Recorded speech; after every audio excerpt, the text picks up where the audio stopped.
Welcome to What Lies Ahead, Key Trends in Overdose Prevention in 2024. My name is Merlene Tucker, and I'll be running today's web forum along with my colleague Jeff Bornstein. Today's web forum is sponsored by the National Overdose Prevention Network, a program of PHI Center for Health, Leadership, and Impact, and produced by Dialogue for Health. Now, let's meet the moderator of today's event, Dr. Carmen Rita Nevades. Dr. Nevades is the Senior Vice President Emeritus of External Relations and Preventive Medicine at the Public Health Institute, a senior executive position she held from 1998 to 2021. She's also co-director of the PHI Center for Health Leadership and Impact and co-director of Dialogue for Health. Welcome, Carmen. Yes, good morning, everybody. Welcome, and thank you for joining us. Can I have the next slide, please? We are very excited to present today a quick review of some of the topics that we discussed at the NOPL's National Overdose Prevention Leadership Summit back in December. November. We're going to focus on what the key trends are in overdose prevention for 2024 and follow with some quick Q&A. Next slide.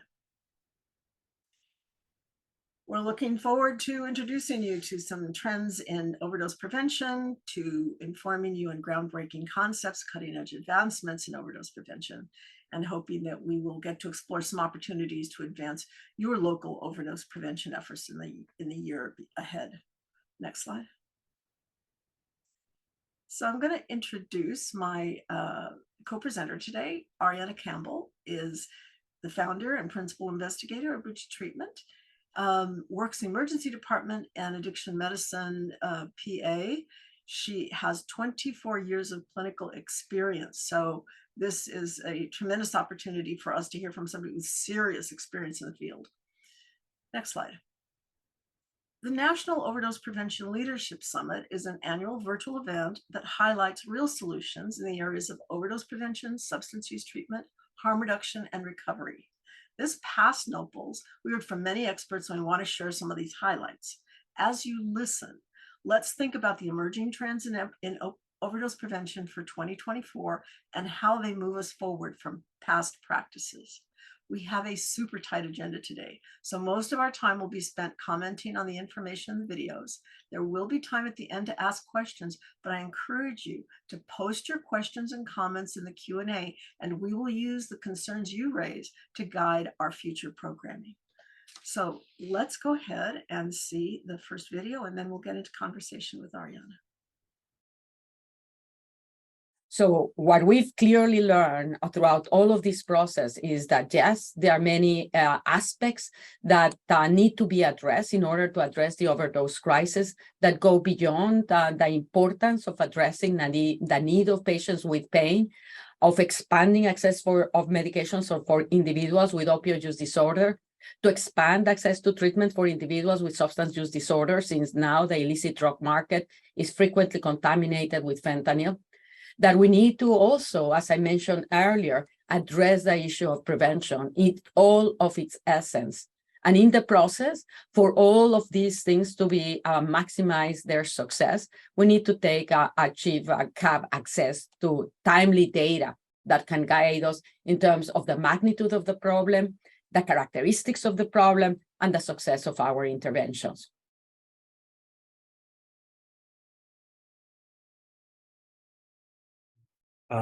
You're probably thinking, what is a criminal prosecutor doing talking about prevention and school curriculum? And so I am a proud Gen Xer.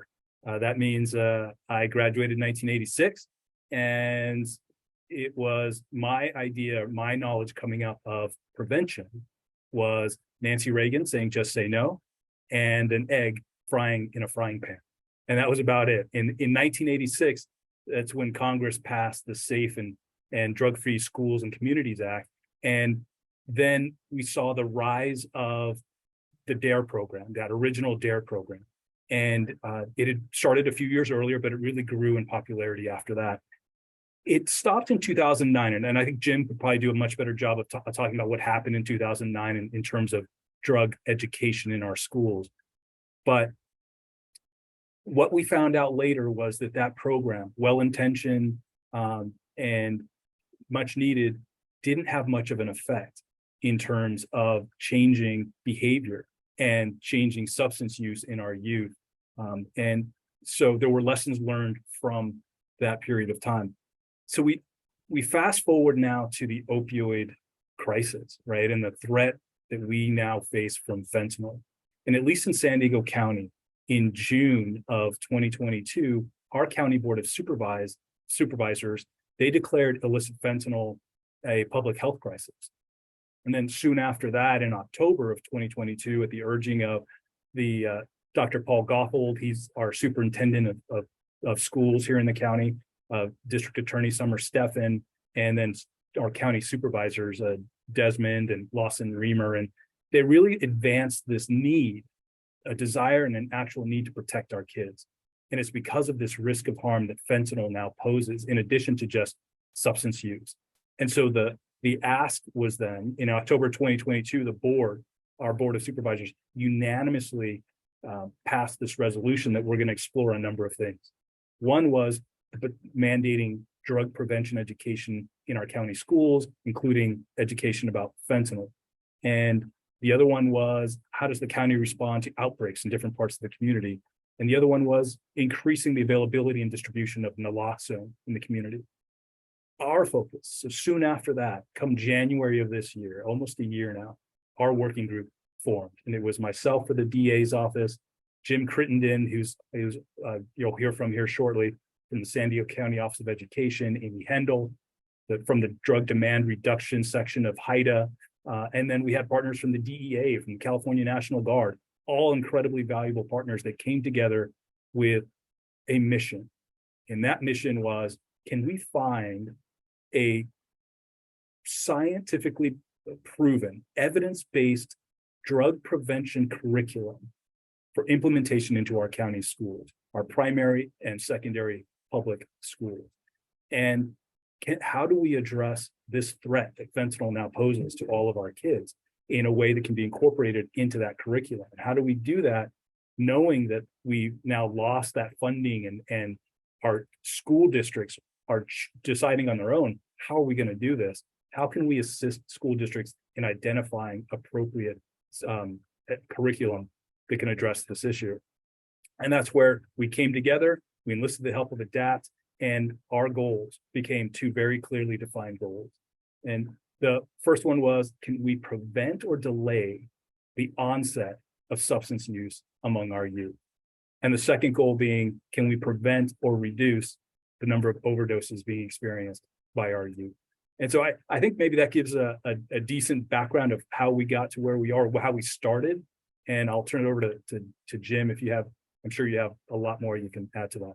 Some of the must-haves were being directed by our political leaders, and it was around fentanyl, because fentanyl has become such a crisis, and clearly we need to reduce deaths. We need to have harm reduction strategies. It does need to be comprehensive, which I'll address in a minute, but those, we had to have specific lessons on fentanyl. The gap was, there's really none of that primary prevention going. So how are we gonna take this process and be able to get both of those things going at the same time? So from an educational perspective, school leaders don't really know a lot about this stuff, if you will. All this research that was brought to us through ADAPT and the technical assistance, that's going to help us really kind of sell this idea to school leaders and really bring back this this notion of primary prevention. I think schools do a better job of that middle section of the triangle, the interventions, when they recognize kids may be struggling, or maybe kids get caught vaping or whatever on campus, they have interventions. We've been very active in our county by making sure schools have naloxone. So we're doing some of those harm reduction strategies, but it was that primary prevention piece that's really missing. But we do want to approach this with a comprehensive approach. Do the skill building at a younger age. We've got to have those lessons on fentanyl and high potency THC and brain development. We've got to have all that education in place through the presentations and what the DEA is doing and what National Guard is doing, and Amy's going to talk more about that. But we also need to make sure schools have intervention programs for, regardless of how good our prevention program is going to be, there's going to be that population the kids are going to use. So what are we going to, we've got to have those interventions in place as well. And then for those that we know are struggling, we got to get them connected to community resources for treatment. And by the way, we need to continue doing our harm reduction strategies and the use of and having access to naloxone as well. Thanks so much for those clips. So let's talk for a moment about prevention, Ariana, and welcome. And thank you so much for joining us for this. It's really going to matter to hear from your experience.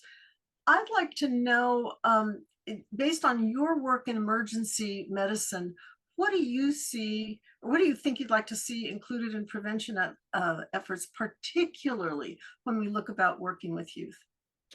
Well, I think first it's important to recognize that by definition, substance use disorders are pediatric diseases. And if we're going to make a difference, we have to start much sooner than high school. So often all of the, everything that we're talking about, we're almost afraid to talk about in elementary school.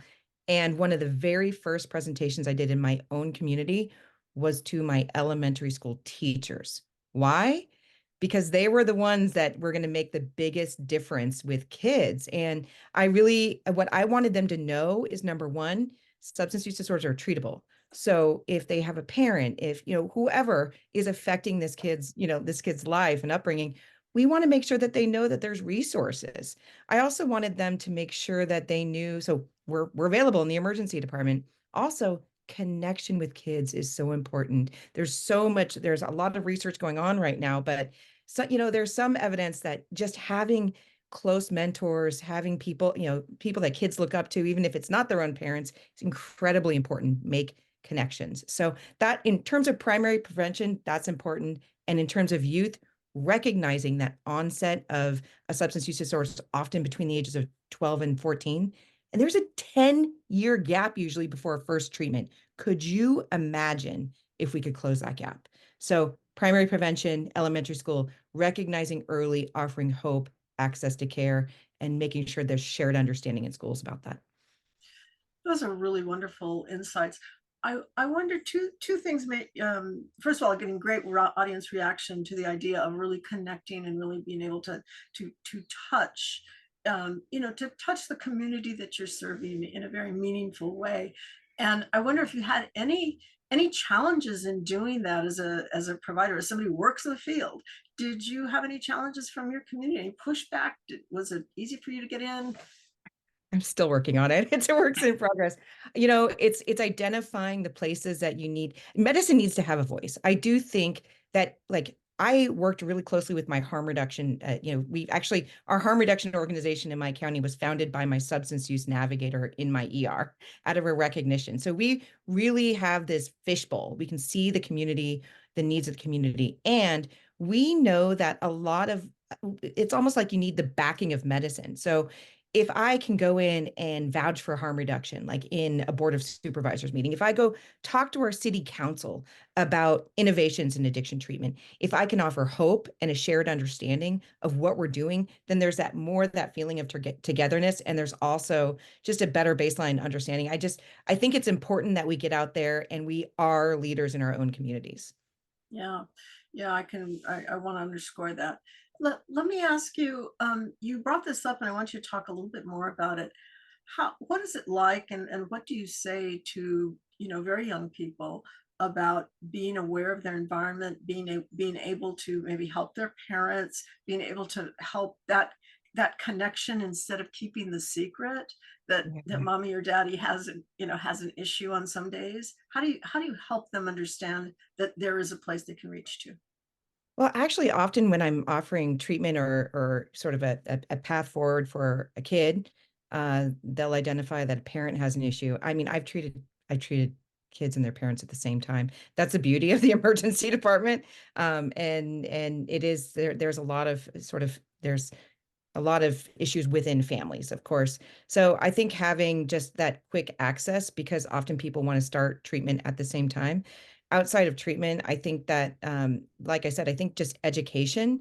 So real education, that Okay, if you know somebody in your family's using, I can't tell you how many times I've just given a mom or a dad naloxone. Like, you need to have naloxone everywhere. So so I think it's really making sure we get correct information out there so that people are, you know, have all the tools that they need, families have an understanding of where to get help, and we can help people together. That's so good. Thank you. I want to pivot us into brief video clips about treatment. So let's go ahead and roll those.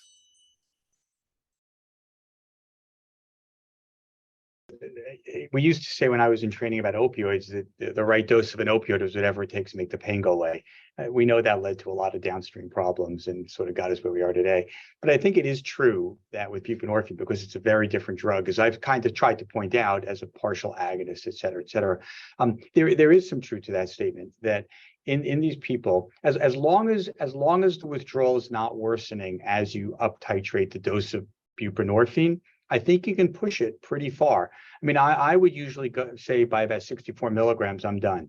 I wouldn't not go higher, right? That's a double negative, I guess, but I would go higher. I just don't usually need to. And I know people that have gone up to 128. And as long as the patient is breathing and awake and, you know, and their withdrawal is not worsening, so you're not worried about precipitating, pharmacologically, there's got to be some point at which it's just not going to work. I mean, you can't go to 10,000 milligrams, you know, but there's got to be some, you know, reasonable stopping point. But I think 128 would be a reasonable place to go. But I'll tell you, in my personal practice, I've never really, to my memory, needed to go above 64. And usually 32 is where most people want. Some people, you know, it depends. There's so much psychology that goes into using buprenorphine in people. If they've ever had a bad experience with it, they're petrified of the drug. If they've heard about bad experiences with it. You know, I talked to my colleagues in Philadelphia, where everybody on the street knows that buprenorphine precipitates withdrawal. I talk to the people here, they've never heard that before. You know, so it's such a cultural, demographic, regionalism that it's hard to know. But I think part of the problem with cows in a way is that, or even with precipitated withdrawal, is that I think fear of precipitated withdrawal can almost precipitate withdrawal. You know, it's a bit of a self-fulfilling prophecy. So part of our job and my job is to just set the stage and the expectations for people. If you start feeling a little ill, it doesn't mean you're precipitating. It's a terrible tasting medication, you know, and all this. So, but sometimes people spiral, right? So our goal in this rapid up titration is to just make sure people understand, manage their expectations, get them ready for it, and try to really handhold them through it. We've had some pretty good success with it. But to answer your question with a shorter answer than I just gave you, it's really the first day. I would say that I try to get people up to 64 within a few hours.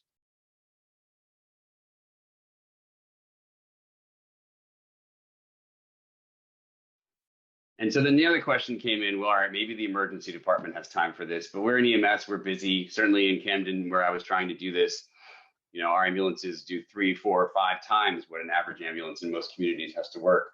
Do we really have time for this? And I kind of came up with this counter arguments above, right? So in our city, it was starting to be the only access many of our these patient populations had to services. And despite having a city of 80,000, we have other data, 1% of our population takes about 30% of healthcare expenditures, which means we have a huge population of patients we see repetitively in the EMS and the EM world, which means we can make a difference there if we come up with a reasonable way to do it. And the other dirty secret is emergency physicians have very limited amount of time with the number of patients we have to see. I always miss sometimes my EMS days where you never had less than 10 minutes to talk to people. It's just you have one patient at a time in EMS almost always. There really is time to engage if we can learn to teach our providers how to do it. And we had this medicine that, despite all of the difficulty in credentialing and prescribing, it's actually very safe and easy to use. And then we had a long discussion internally. Do we have paramedics do this separately, as some places accomplish this? Or do we set this up where every ambulance can do it? And we chose the latter for a number of reasons. So now the second part of this was, and this is kind of key when you look people looking to kind of copy this type of program. I'd like to see this type of program in every locale in the US, considering how cheap and easy it was for us to implement. And that is that we needed somewhere for these patients to go, right? You know, operating in a vacuum in any healthcare system is a mistake. And so Luckily for us, our addiction service really kind of bent over backwards for this program and created a walk-in clinic where our patients can come the same or the next day, next business day, without an appointment. They just walk in. As long as they've been seen by EMS, they can just come in. And so what kind of protocol did we come up with? So we needed it to be simple. It couldn't be this complex kind of situation. So patients had to receive naloxone. This is, some places are doing this differently, but that was New Jersey's regulation. And it has, in some ways, I think, given us a safety valve. Patients had to regain capacity. They had to be able to give you informed consent, right? This is not, I don't think this is ready for us to treat patients under emergency consent. And then we used a CALS score greater than 5, which is just mild withdrawal. The CALS score is the clinical opiate withdrawal scale. It's a combination of subjective and objective measures on the level of withdrawal a patient is experiencing. And if they met those criteria, we dosed them with kind of atypical dose. We call it as high dose buprenorphine, 16 milligrams or 2 of the high dose strips that you see in that picture, plus an antiemetic, ondansetron or Zofran. And this was really to get people bridged all the way through any possible withdrawal symptoms and really get them to that plateau, that receptor being halfway turned on throughout, with the majority of receptors being engaged. And then with response, all patients, regardless of transport, ended up with a follow-up appointment. And the results were amazing. And while this is certainly not the solution to the opioid crisis, I think this is a piece, and that's what all of us are working on, finding the pieces that will make the whole.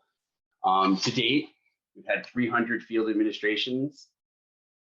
This slide, unfortunately, is a little old. We had the reduction in CALS scores was universal, except in 2 cases where we had a protocol violation and 2 patients who were on methadone were given the medication, and that is the one time this is not a great idea. Mixing buprenorphine and methadone is a bit of a challenge.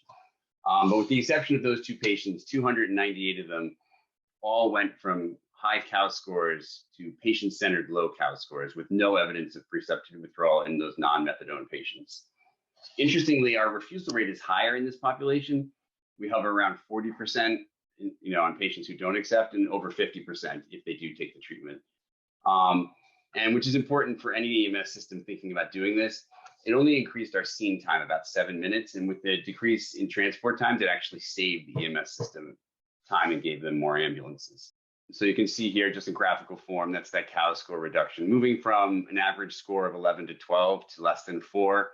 That's not just a number on a stat sheet. That's a patient feeling incredibly different. Next slide. And then this was kind of that follow-up. This is the second piece, right? If we were just doing this in a vacuum, I'm not sure if I could sell it, if it would be as much of a sell.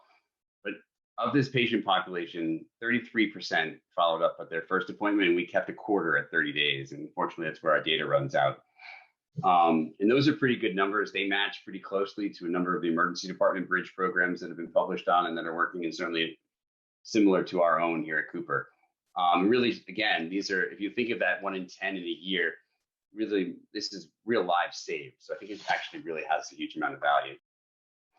But then there was this second part of it, which I think is no less important, really is how it changed my EMS services relationship, both with this patient population, but with their city as a whole and their own job satisfaction. So these are some quotes from some of my older kind of really, if not burned out, certainly salty paramedics. And I think this was an interesting thing. I think in emergency medicine of all kinds and healthcare in general, we spend a lot of time on technical skill. We don't spend a lot of time on engagement training and selling, right? And the reality is, if I can't explain and sell you on what I'm trying to do for you in any kind of healthcare, my ability to actually help is limited. And so really took the time, wasn't teaching my paramedics about opiate use disorder and how to use buprenorphine. It was really teaching people on how to talk to people, how to explain what they were trying to do and reach patients in this vulnerable position.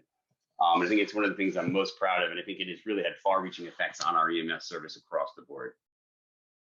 So anyway, what's next? So we did this kind of out of order. Most of the country hopefully is doing leave behind naloxone at this point. We did it after this program because we were unable to, but it's a huge thing. I don't think anyone should, I think this should be universal at this point. And then I think there's some really ideas of, and places are doing some of this, which we have not yet moved into, is can we dose you today and then directly observe treatment, kind of like tuberculosis, for a week afterward? on the scene, watch you take it, really help with those barriers to initial engagement? Can we take you to places other than an emergency department where there would be services and kind of just an atmosphere that was more conducive to getting into long-term treatment? I think those are all next steps in really getting EMS to be a piece of the puzzle in the opioid use crisis, since it's in the universal service we have, and it's very poorly utilized in most places for this population. So we're doing this across California, really. So I'm one of the co-founders of Bridge. When Andrew Herring, Amy Mullen, and I, Sarah Wendells, Josh Luftig, a bunch of us got together, Rebecca Trotsky, sir, we tried to figure out how could we do this across California? How could we make it so it's as easy as a person waking up in the morning and saying, or at 2 a.m. and saying, I need to make a change and I want to have that now, and not have to search for treatment. I have some family who has a substance use disorder. I have been the one trying to find treatment. It's hard. So we wanted people to know they could just go to a local emergency department and get high quality care. That's it. And we've been set on doing that. And so right now, there's more than 275 hospitals in California who are giving buprenorphine. And most counties, some counties actually in California don't have a hospital. So 49 out of 58 counties across California is remarkable. So most counties, a person really can show up to the local emergency department and expect to get evidence-based, high-quality treatment. And this is what's going on a monthly basis in California right now. 8,500 people being seen in emergency departments for substance use disorder, 3,200 discharged with a follow-up appointment. So a warm type of handoff, which again, we're going to hear about Dennis and his heroic work. And then we're giving a lot of buprenorphine, so 2,300 prescriptions per month. So, and again, we also include behavioral health navigation. There's a lot going on where we're trying to really improve care for people who use drugs. So, and I just have to mention naloxone, yes, leave behind naloxone should be standard of care. So should be putting it in the hands of people who use drugs in emergency departments. We're making this, we have sepsis bundles in emergency departments. There should be an overdose bundle, and part of that should be naloxone in hand. So should be prescribing buprenorphine, referring to outpatient care, connecting with navigators. So easy bundle that can be done across the country, but naloxone should be part of it. And it's not good enough to prescribe it. So naloxone reverses overdoses. It's very simple. I hand this out all the time, but it should be going into the hands of family and friends of people who use drugs, because those are the people who can reverse the overdose. So Josh Luftig led this work, and these are his slides, so I have to give him some credit for this. But in 2018, we had dismal numbers for naloxone distribution. And we know that this is just an example at Highland, where they wrote for 320 prescriptions, and yet there was only 88 filled, 7 kits in hand per month. So dismal results, right? So we made it so this could be distributed, like in hand, without having to get it out of the Pyxis or the Omnicell, where you can just have it in a cupboard, put it in the hands of people who may not even be your patient. And we were able, in a very short period of time, to have a 65-fold increase in the distribution of naloxone. You can see big numbers in how much were distributed in that year one. This is just in 1 year, and how many kits went in hand per month, 452. And then let's skip forward here, where there was only there was 0 emergency departments with low barrier naloxone access in 2018, no kits for free distribution. By 2023, most recently, there's 211 emergency departments doing this, and we're actually upwards of more than 200,000 kits that have gone out there. So if you want something done and done quickly, give it to your emergency departments. And again, I talked about the fishbowl. It's important to mention here, there's a community impact. When people see that the emergency department is doing this is a picture of Josh. All of these 12 different places started doing naloxone distribution. Same thing has happened in my county, where it's in the schools. I'm distributing from a clinic I work in a really rural area. It really does, it spreads. So like I said, when you do this in your emergency department. So we need to reimagine care for where people are, deliver it where they're at. And what we're doing with these systems of care in California is really starting with this person-centered care. There's a patient, then there's the community. You got to consider all of, making sure we're all sharing the same messages with our patients about how important it is to engage in treatment, making sure that first responders, EMS, police, pharmacies, we get people on the same page of how important it is to get treatment. And then there's hospitals. Very important to have hospitals. I think I already mentioned this, be a part of this. Then there's outpatient. We want to make sure people have low threshold access to care outside of the emergency departments. That is a game changer. And then we have to acknowledge that jails are a frequent site where a lot of our patients are, it's one of the contact areas, so we need to make sure we're integrating all of this so that a person gets treatment wherever they show up. And what happens when you get navigation, we get an emergency department involved, is we can make these connections for people.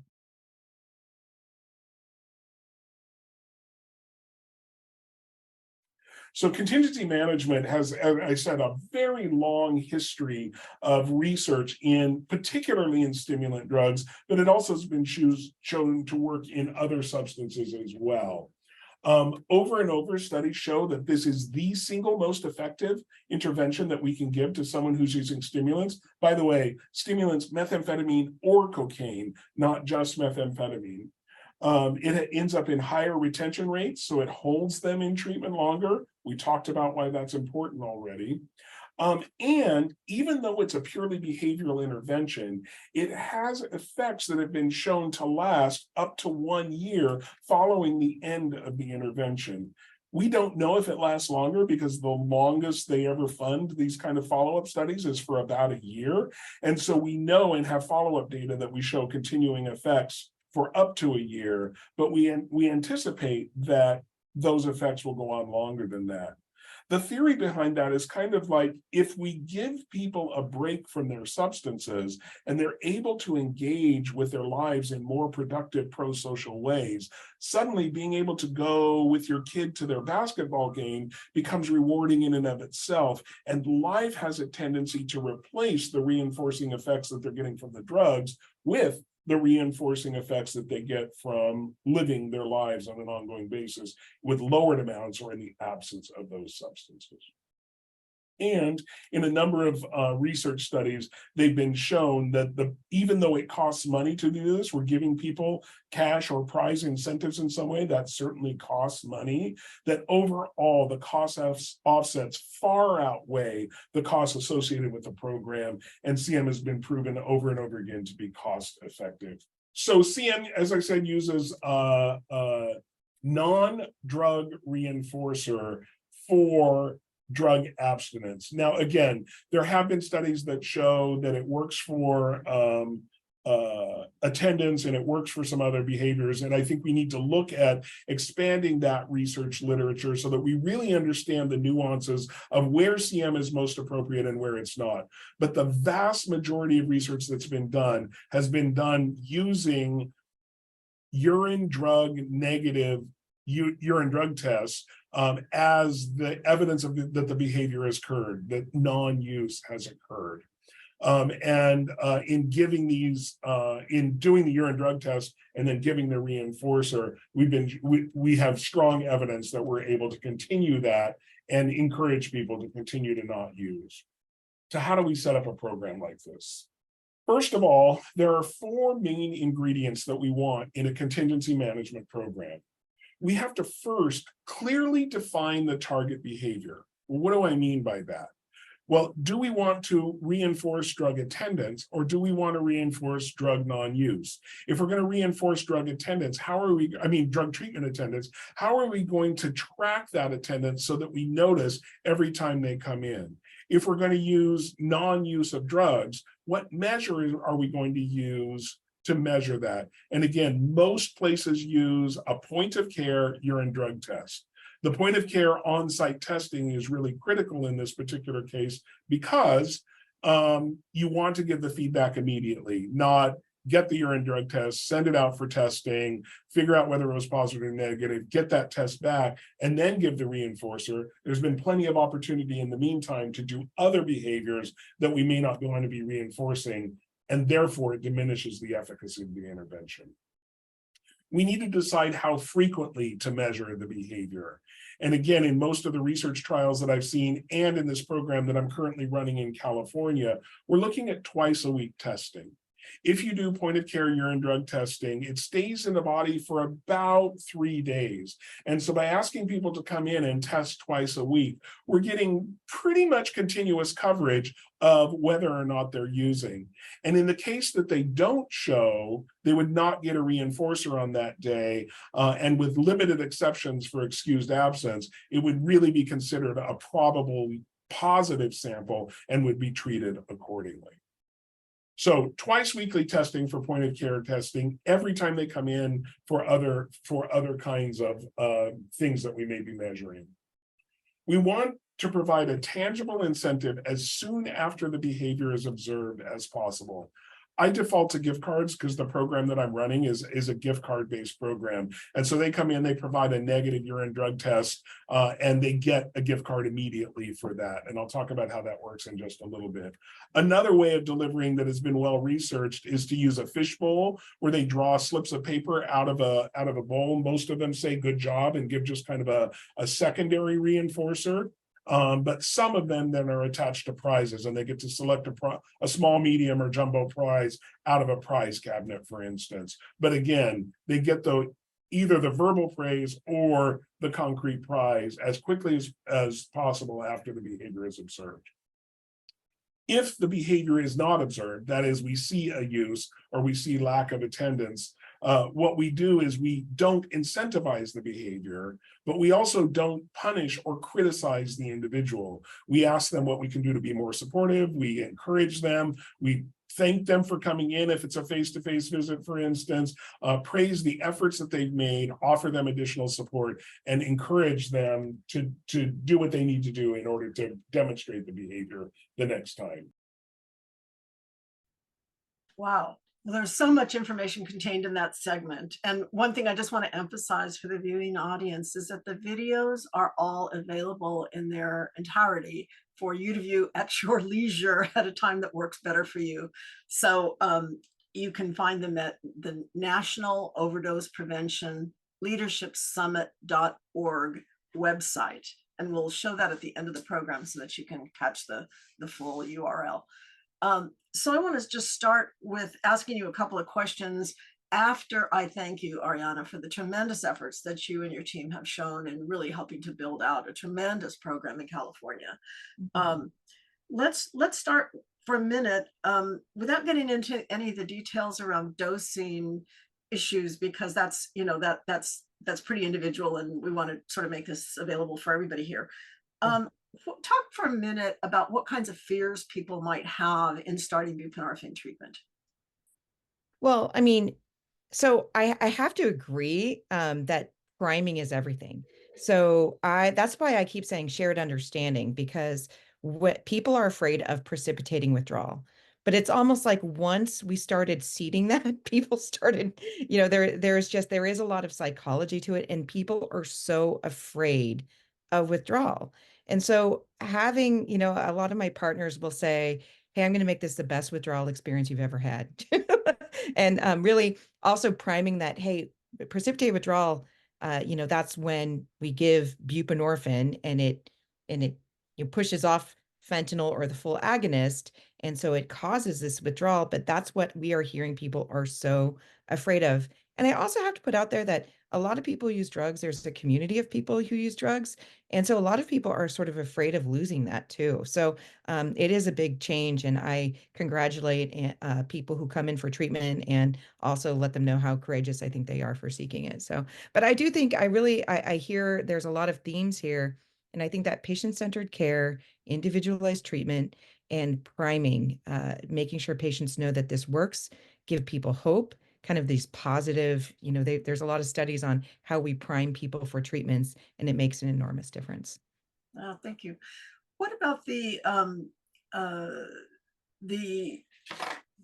really nice pilot that was laid out for us with respect to emergency EMTs providing services in the field? Let's talk about that for a minute, because I thought those numbers were very impressive. Overall, have you seen community acceptance for that building? Do you think that there's a better relationship that gets established between the treatment providers and the community because of that? Every single time, yes. So when our paramedics take on treatment, buprenorphine, it's really an acknowledgement of somebody who's suffering and giving them something after a reversed overdose to help them with their suffering. It's providing treatment that will save their life. And we have found in California, sometimes we have people who call 911 because they're so miserable and can't get to the emergency department, and they just need treatment, and being able to administer that treatment right away is very effective. So we're doing this out in California. Cooper really started this out in New Jersey. They're heroes. And across the board, when I talk to people often ask me, what does it take for a paramedic, for a physician, for a PA, for a nurse practitioner to give buprenorphine? I say, treat one patient. You will see a difference. You treat that one patient and you see this enormous difference. And it's just a medication that dissolves in their mouth. Like it really is a game changer. And I also heard people say once they adopted these treatment pathways that it changed their career. And that is certainly what happened for me. It gave me better connection to my patients, which is always what I want. And it helps establish more rapport and trust with my patients. So. Yeah. And let's talk for a minute about building these better systems. Yeah. It seems to me that we're really talking about systems, and we're talking about thinking into the future. What should this look like? What I liked about what you talked about in your segment was really thinking through what some of those components are. Anything you want to add to that? Yeah, I mean, we're doing this across the country right now. We want this kind of treatment in every state. So even though we did this work in California, we knew we wanted a movement. We wanted to create a movement. It couldn't just be one singular emergency department doing it. Let's get them all to do it. And we always believed we could, so we did. So that's why we have the majority of hospitals in California doing this. We're working state to state right now. We have a national network we just formed called NEAT. We're doing intensive implementation at hospitals so that every state can identify an emergency department who is doing great work. So we have to continue to push this so that this is the standard of care in emergency departments, that people, just like when they have chest pain and they go to the emergency department, and that they should get the standard of care treatment. Same thing for opioid withdrawal, same thing for alcohol use disorder, methamphetamine use disorder. They should be treated with dignity, respect, and evidence-based treatment, as well as connection to low threshold care. And I know harm reduction became these bad words, but first, do no harm. That is what I committed to in medicine, and is what I do every single day. And this fits beautifully into that. So I regret not being able to talk about contingency management, but I want the audience to know that we will do more work on that in a future program. So don't worry, we're getting back to contingency management at a time we can really dive deep. So let's go ahead and roll the third segment. As people probably know, the National Drug Control Strategy that was developed and comes out of the Office of National Drug Control Policy at the White House has really focused on harm reduction as an important area for providing care and reducing overdose fatalities related to drugs like fentanyl and stimulants such as methamphetamine and cocaine. And that includes the use of naloxone, a reversal agent for opioid overdoses, the use of drug test strips, and syringe service programs. And we're here to talk a little bit about some of the activity we had in those areas within VA. Our VA program office priorities have really focused to a large extent on the areas that are core to the Biden-Harris administration strategy. We've put a lot of energy into expanding access to evidence-based treatment for substance use disorders, as well as beginning to examine racial equity in our approach to drug policy. In addition, we've put energy as well into bringing on more providers within VA and advancing recovery-ready workplace by expanding the addiction workforce. Harm reduction, as we have also been able to let out to talk about today, we are going to definitely lead into how we are expanding our syringe services program.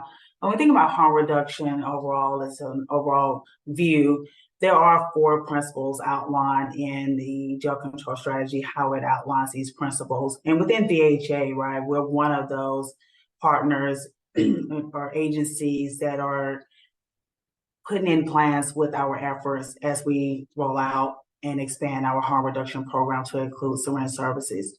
These 4 principles I do have outlined here, which are integrating harm reduction in our subsystems, right? Our subsystems of care, as it's necessary to save lives, right, and includes access to treatment.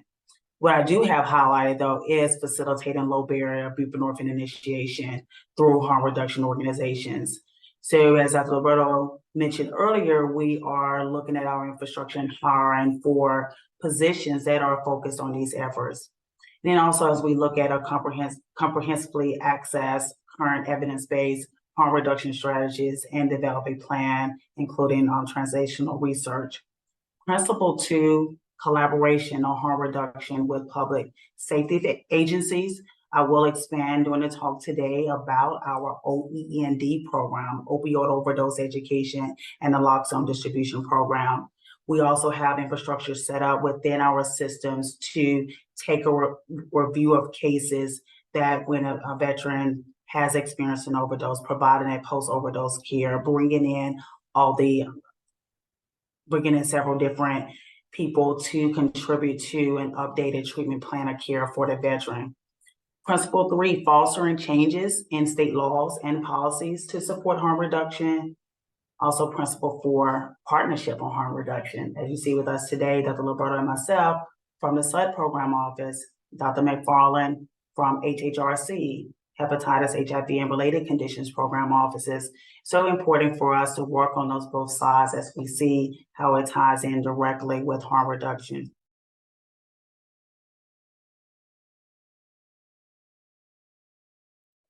So what are some of the challenges of xylazine? Well, as mentioned, and we'll show some data in a minute, the overdose may actually not be worse if it's xylazine plus fentanyl versus fentanyl by itself. But the use of the xylazine, can lead to a number of problems, including the wounds that we just discussed, and also, complications with the withdrawal management, because, xylazine is a sedative.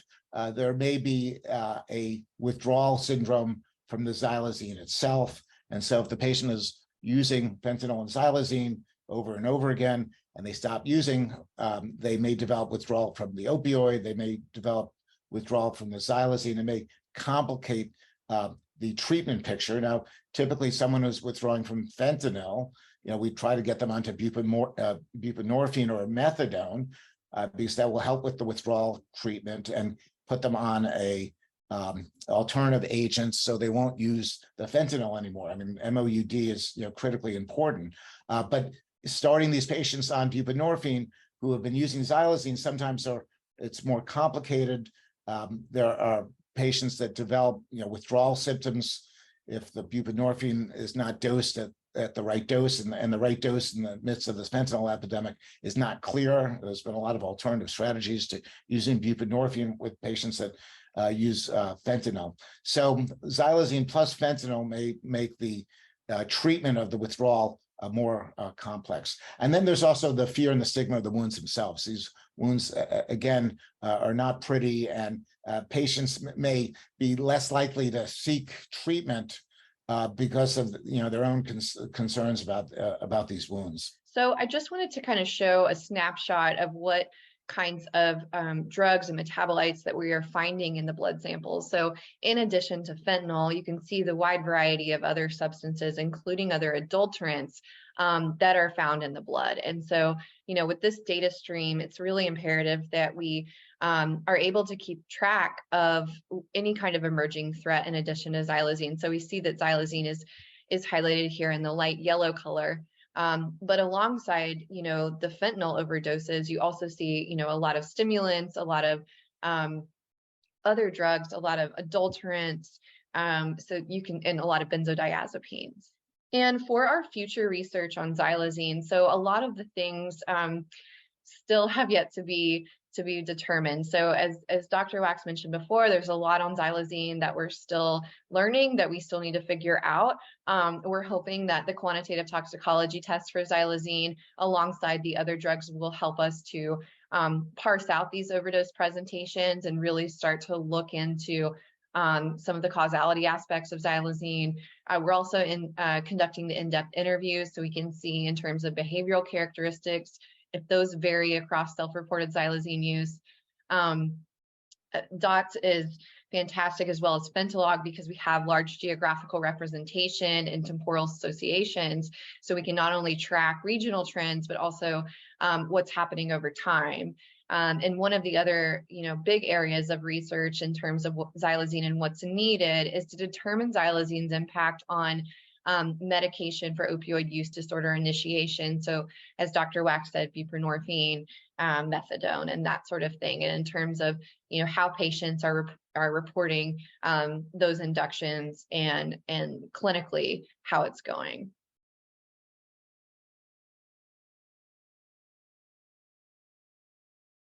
I understand that harm reduction is associated with perhaps a certain type of politics, but I'm afraid that its principles are going to get lost in this mix.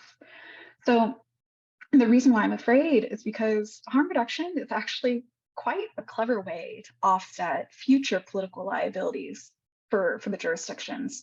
And the reason why I think that is this: harm reduction investments are a very effective way to make sure that opioid settlements are spent in a way that complies with the settlement agreements themselves. And this is because harm reduction, depending on the way you look at it, is a set of interventions designed to maximize lives saved and created by those who are actually doing the things and are embedded in communities. Okay, so it's a very efficacious set of interventions. And harm reduction is also a fabulous way to make sure that these monies are benefiting the communities that need it most. Because if you're doing harm reduction right, you're also incorporating tenets like nothing about us without us, which, for those who would consider nothing about us without us to be a type of rallying cry associated with one political party versus another, I would ask you this: like, isn't nothing about us without us literally representative democracy? So that's why I think harm reduction has this tremendous power to have long-term political benefit to the jurisdictions that might otherwise be sketched out by it. Okay, so the compliance with the agreements element, I want to get very specific about this. Harm reduction is a set of Exhibit E defined opioid remediation strategies. Full stop. Harm reduction has its own section in Exhibit E. That's a fact. This section contains 13 non-exhaustive interventions that include certain service programs. This is Exhibit E, Schedule BH. You want to go to page E2. And if you're interested to see Exhibit E, this is the link in the chat, or the link that hopefully someone can drop in the chat for me. Thank you, whoever's doing those things. And harm reduction also appears throughout other Exhibit E sections. That's a fact. Those that encourage diversion programming, novel research initiatives, and also as an element of leadership training. Harm reduction and Exhibit E are friends. Exhibit E does not consider harm reduction too woo-woo. On the contrary, it has its own section. You want to go to these sections. Here are the footnotes if y'all are interested, okay?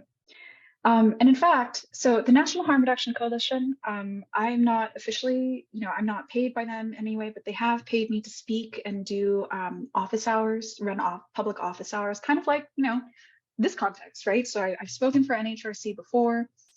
NHRC, depending on your politics, you might think that they're filled with a bunch of Molotov cocktail throwing social justice warriors, okay? Let's assume that's the case. Even NHRC would prioritize the abatement-related definition of harm reduction, right? When NHRC comes out to say, what are the principles of harm reduction? It speaks to harm reduction as a set of practical strategies, okay?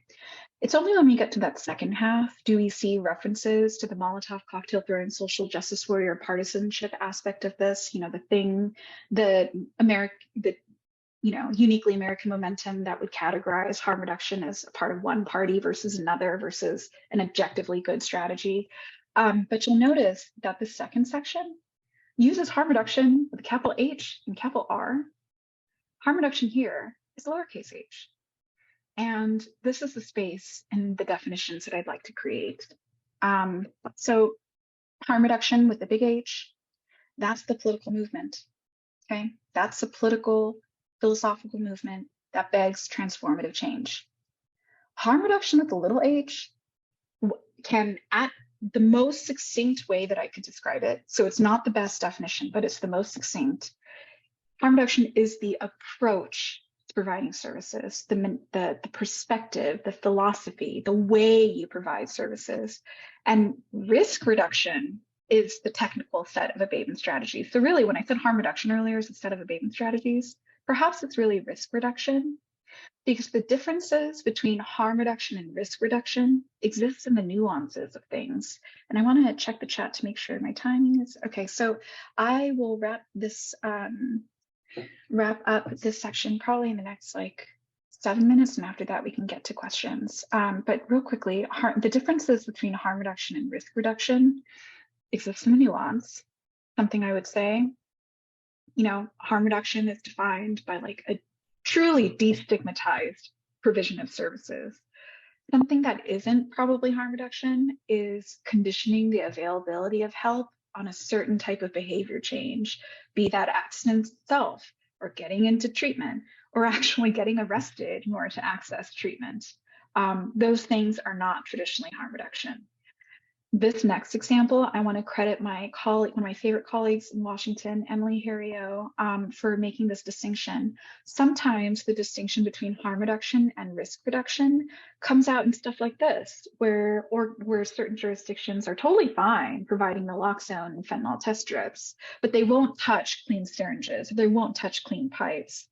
And the difference between the two being naloxone and fentanyl test strips, not directly associated with use. So you can give it to people, please don't die, and then look away, right? You can look away, you can walk away. You can meet them where they're at and then leave them there. But with clean pipes and clean syringes and things that are actually, you know, acknowledge that use is a part of the human condition, and, you know, safe injection sites, for instance, I feel like that, like there's a difference between those things, right? I want to credit Emily for making that difference. There's a subtle but very obvious difference between those two things. Are you accepting of use as a condition of the human experience, or are you, you know, indirectly or not, conditioning your love on the fact that they eventually get sober? And of course, the difference between harm reduction, mere risk reduction comes through in stuff like this.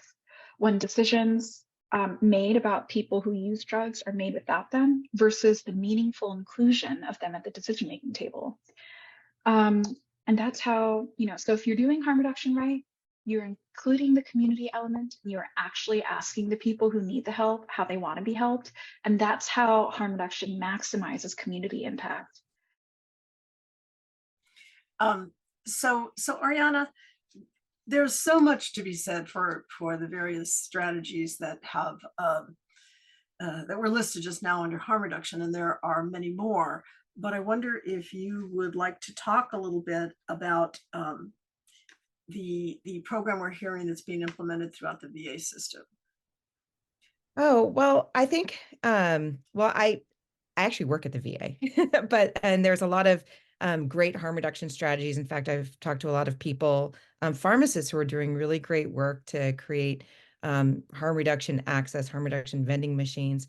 But I also have to put a plug in for, you know, I know we've talked about xylazine, harm reduction in general, and drug checking.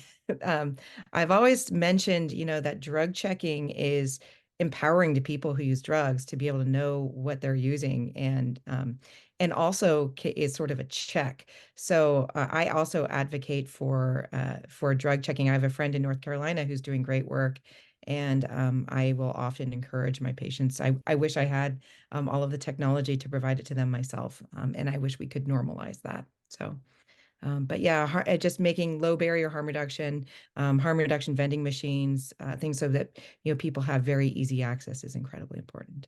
A lot of people have also mentioned fentanyl test strips, and you know, I consider that all in the spectrum of drug checking. Yeah. this is a great move forward, I think, in terms of looking at how to implement some very forward-thinking work. I think that also this is an opportunity for us to talk a little bit about the opioid settlements and some of the opportunities provided by that, and for people in our audience to think about the fact that they do have an opportunity here to advocate with their local, with their local representatives to make sure that that money is spent appropriately. How do you think some of these resources could be spent in order to really preserve the relationship between and promote a relationship between people who are using, people who need treatment, and the providers and the people embedded in the community who have so much to offer? So how can we help promote that?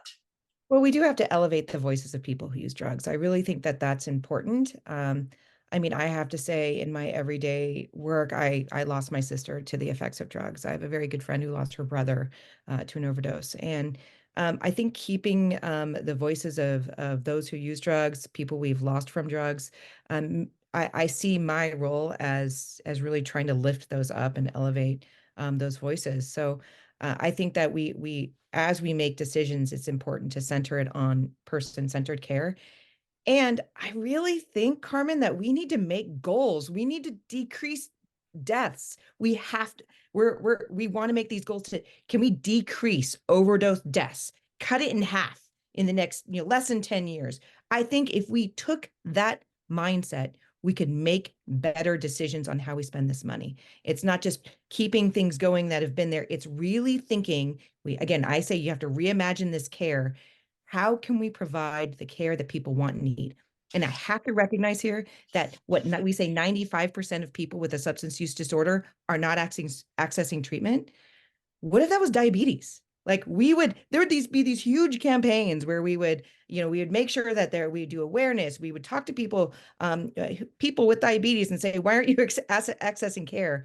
We have to do that. This is it's urgent. So we really need to center voices and figure out what we need to do to provide better care. What I have found out in my own community is I need to treat people with dignity and respect. And so does the person answering my phone. And so I've made big efforts to make sure the first person that somebody will come into contact with has the same understanding that I do with this. So I really think that making sure that we listen to people, center the voices, and also consider who we're not hearing from.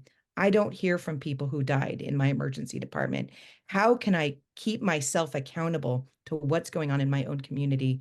I realized at one point I was missing my Latinx population in my own county just by looking at who we're treating and what's the population makeup. So we did big outreach, translated materials, and did more than that, reached out to community. And just by checking and asking the question, we now see the appropriate proportion of people from our Latinx community. So again, I think it's we have to use these monies in ways that we know will reach the endpoint of reducing these overdose deaths. Every single one's preventable. Yeah, I was gonna sort of end this up by asking you a question about how do we make sure that we are really achieving the equity that needs to happen with respect to access and with respect to education, with respect to treatment, with respect to all of the components that we talk about, because we want to make sure that everyone feels that this is about them and this is something that that they can seek respectful, be guaranteed respectful treatment for. So I like that you highlighted that without my having to ask it. Thank you very much for that. I know that we are on our last 30 seconds of this webinar. I want to thank everybody for participating. We're taking your questions and we'll be using them to program some future offerings. Is there a last slide that we want to show? Thank you. So again, thank you so much, Ariana, to you for your thoughtful commentary. I want to thank the staff for pulling together a very short compendium of what took 2 days to put together, and remind everybody in the audience that you can go ahead and see the full videos and scroll through and pick the ones that you want. So please do that by going to the National Overdose Prevention Leadership Summit website and take a look at them and let us know if you have more questions or things that you would like to hear from. So thank you to everybody for attending, and we really appreciate your support.